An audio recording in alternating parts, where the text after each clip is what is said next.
Three, two, one, start.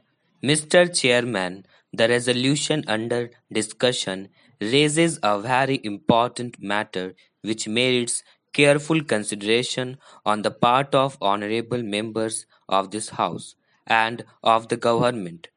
Questions will be asked and have been asked as to where is the necessity of nationalizing commercial banks. What is wrong with our banks today? Banks accept deposits from the poor as well as the rich. They support and enrich the economic activities of the nation. And what is wrong with them? Some time ago, there was a series of bank failures in West Bengal, culminating in the failure of the Lakshmi Bank and the Birla Bank. Maybe when such things occur, doubts arise in our minds as to whether the ordinary man who deposits in the bank is really safe, whether we have sufficient guarantees for the safe working of the banking system.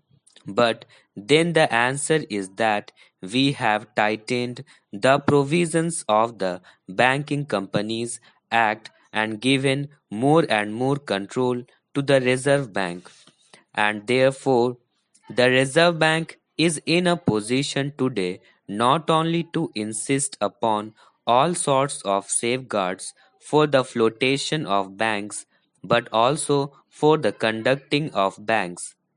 It has the powers of supervision, control, and direction, and therefore, as the honorable members were saying, banking today is far safer than it ever was.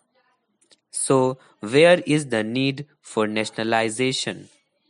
Sir, in order to answer this question, one has to probe a little deeper and examine the function of banking. It is not a question of public sector or private sector. It is not a question of relating banking to private industry.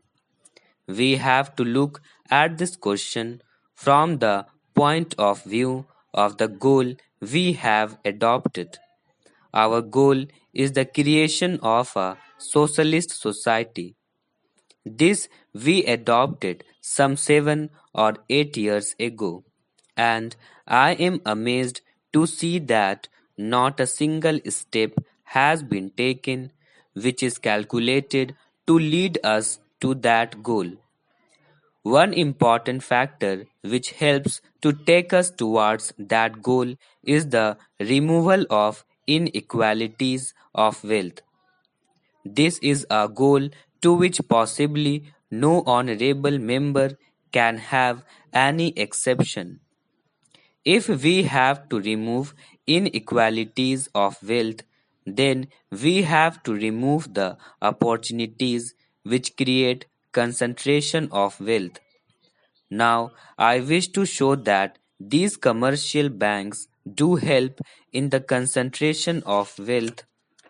Now, we have to really root out all chances of a man unlawfully enriching himself by the position of the strength of money, by the position of the strength of influence that he commands in the society.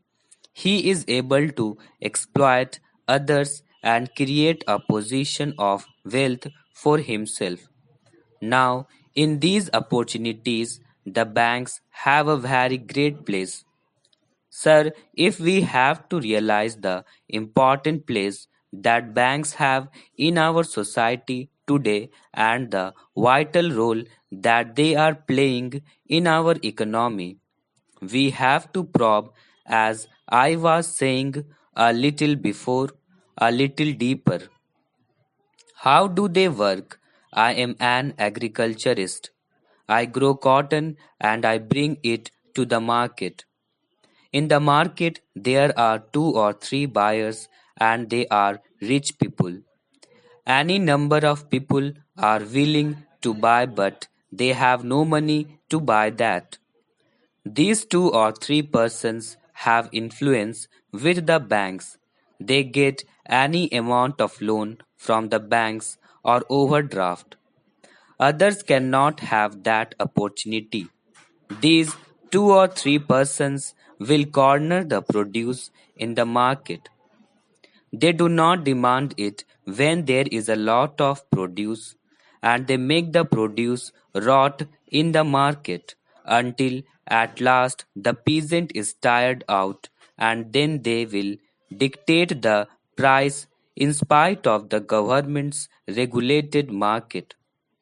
They will have to sell at the price dictated by these two or three purchasers. I have this experience myself. We started a cooperative society, the consumers and producers cooperative society, of which I was the president. It was just to counteract this that I started it because mine is a cotton growing area. We have only two cotton purchasers in the entire cotton area. They are playing havoc with the cotton producers. But what are our resources? How can a cooperative society raise enough funds to buy one day's produce, one day's supply in the market? No banks lend me because I have no security to offer and I have no influence with them. These two people can do anything with the market. And this is going on today in spite of our regulations. What I say with regard to cotton applies with regard to oilseeds. It applies with regard to every commodity that comes to the market. Now, this has an indirect effect. If I am able to corner the oilseeds today because I can export them with the help of my money, then I am indirectly raising the price of oilseeds at home. So every man will have to pay a higher price.